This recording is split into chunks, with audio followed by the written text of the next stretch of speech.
Hi everyone, and welcome back to another episode of Just Call Me Angie. My name is Angie and I'm really glad you're here.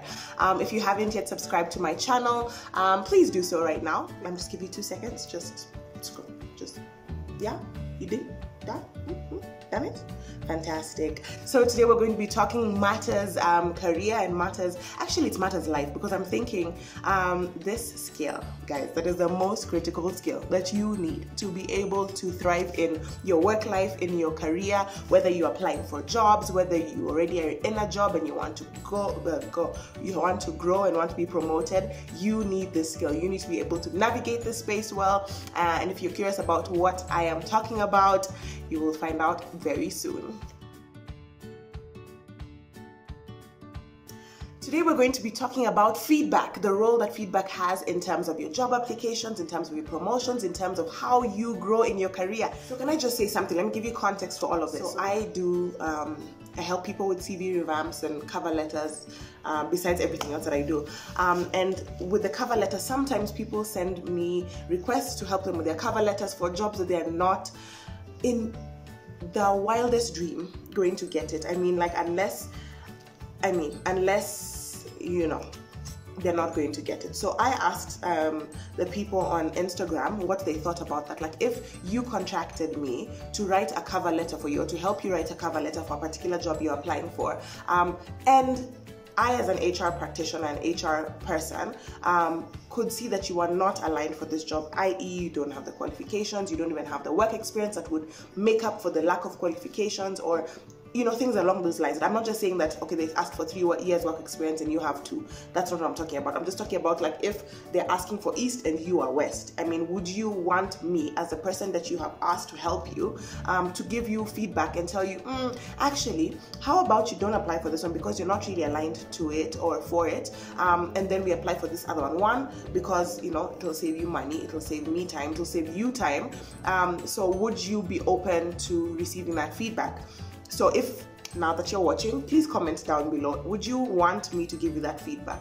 So anyway, we had that conversation. Majority of the people said yes, of course they'd want the feedback, they'd want honest feedback, but some people said that they would not want the feedback, and I engaged with a number of them, and I realized for some people, well, they accidentally clicked don't tell me, but other people said, they just want to try, they don't want me to be discouraging, they don't want to, so then I thought, that's very interesting, because feedback is such a critical part of life, and that's what we're talking about today. Feedback.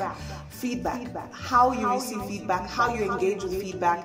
My friends, that will make a huge difference in your job applications. It will make a huge difference in your job and career life, in your promotions, and how you grow in the organization and in your career. Yeah. So let's have a conversation. I just want to give you about 7 points. So I've written them down here so I don't forget and I'm not all over the place, which is a tendency that I can have, which I've received feedback on. And so now here I am applying said feedback.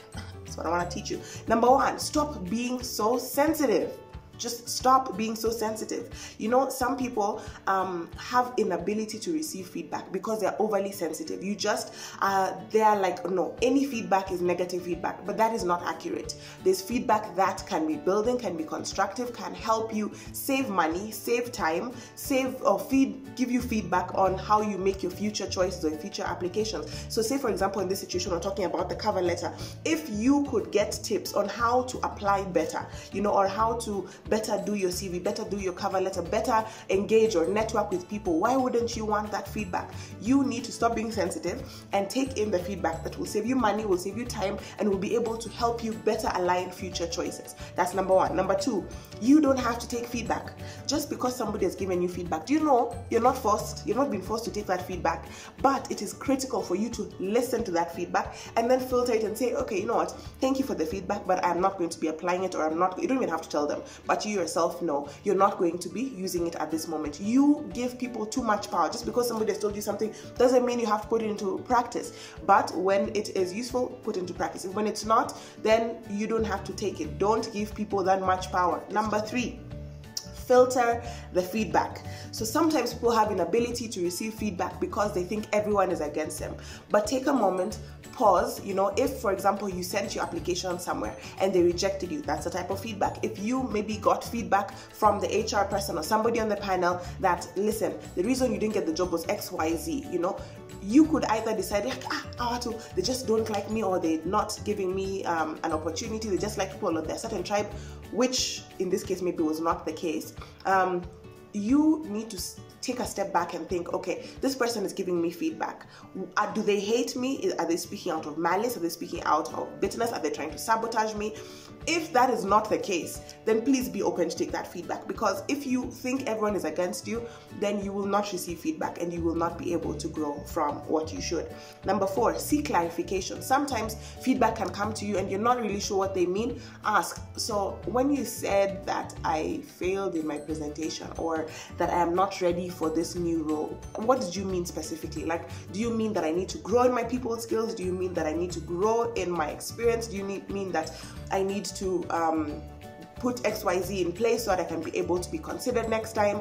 Seek clarification. If you're not sure about what that feedback means or what it looks like for you to put it into practice, because sometimes people can just say, that was bad, but what specifically was bad about it? What specifically was bad about the video? What specifically was bad about the relationship, or whatever else it is? Seek clarification so the feedback can help you. Number 5, you can be the exception. This ties into number 2. When I said number 2, you don't have to take the feedback. Number 5 is you can be the exception. So sometimes people can give you well-meaning feedback, but you know what? You have so much faith, or enough faith, to believe that, no, actually, this is my time. You have taken the feedback into consideration, you have evaluated, and you're like, no, actually, I could possibly get this opportunity. And so you can be the exception. So people's feedback are not the final say. You could be the exception. So if they've never hired a woman, all right, and you're just told, they don't hire women, so don't even apply. Why shouldn't they hire you? They could hire you. So you could be the exception. So take that feedback with a pinch of salt and then go forward. Number 6, be wise. This, I think, ties into number 1 as well. Just be wise. Be wise about, the Bible says, cast your bread upon many waters. But if those waters are going to have sharks that are going to eat the bread, I don't know if sharks eat bread, or they're only carnivorous, I don't know. But if you're going to cast bread onto waters that are going to be eaten up and swallowed up, that's not very wise. Seek out feedback before you actually make choices, so that you are able to utilize your time, your resources, your energy for the best use of your things. Repeated disappointment injures the heart.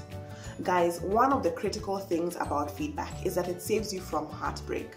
If I interact with people so many times, like on the daily, people who have said, I've sent out so many applications, there are no jobs, I have the qualifications, I have the experience, I've sent it out, but I'm just not getting the job that I'm looking for, I'm just not getting an opportunity, I'm not getting my foot through the door. Guys, sometimes it's because you're not implementing the feedback, it's because you're not seeking the feedback, and you put yourself unnecessarily in the way of heartbreak.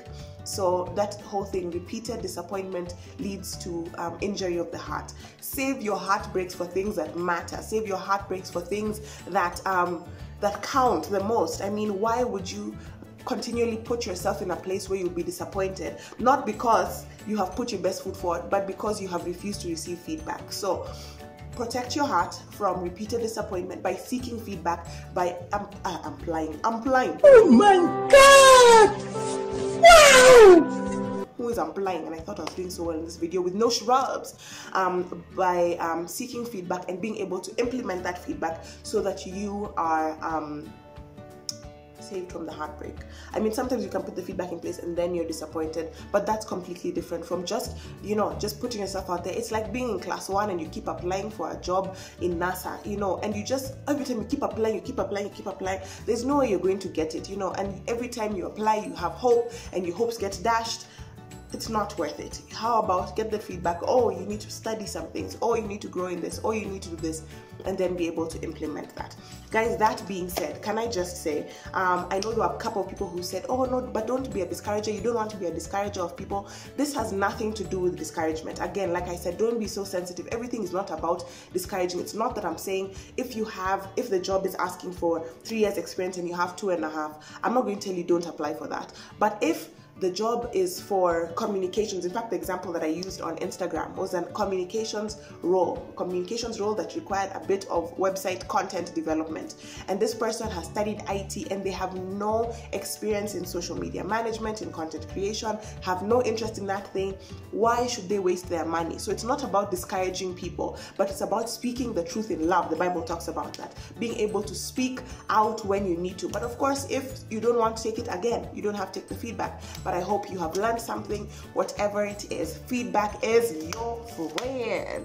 Okay, so this brings us to the end of our video. I'd like to hear your thoughts about feedback. Are you a person who receives feedback well? Are you naturally predisposed or oriented to receive feedback well? Or is it a skill that you're learning? Is it something that you are growing in? Is it some assault point for you? Let's have a conversation about that. Comment, like, subscribe, and share with people. Don't share with somebody who you've given feedback and they don't want that feedback. Don't be manipulative like that. What I'm saying is share with people so they can grow and we can all grow together. Thank you so much for watching. Bye.